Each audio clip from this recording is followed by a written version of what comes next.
Question আসছে SO4 2- ও PO4 টা 3- অনুবন্ধী acid হচ্ছে। এই অনুবন্ধী অ্যাসিড কার হয় এটা কি জানো?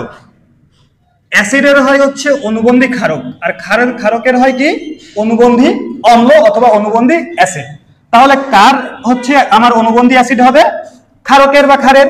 তাহলে একটু খেয়াল করে সুন্দর করে দেখো, ছোটখাটো একটা ট্রিক্স আছে। ট্রিক্সটা হচ্ছে কি, আমি এই যে SO4 টা 2- এবং PO3 টার কি PO4 টা 3- এই যে দুইটা যৌগ, শুধু ট্রিক্সটা হচ্ছে কি অনুবন্ধী অ্যাসিডের সূত্র হচ্ছে একটা করে হাইড্রোজেন যুক্ত হবে, একটা করে কি হাইড্রোজেন যুক্ত হবে। মানে কি এর আগে একটা হাইড্রোজেন হবে, এর আগে একটা হাইড্রোজেন হবে, এরকম অপশন মাত্র একটিই আছে। খেয়াল করো, এই যে দেখো এর আগে একটা হাইড্রোজেন, এর আগে একটা হাইড্রোজেন, বাকিগুলাই দেখো এখানে দুইটা, এখানে দুইটা, এখানে একটা, এখানে দুইটা।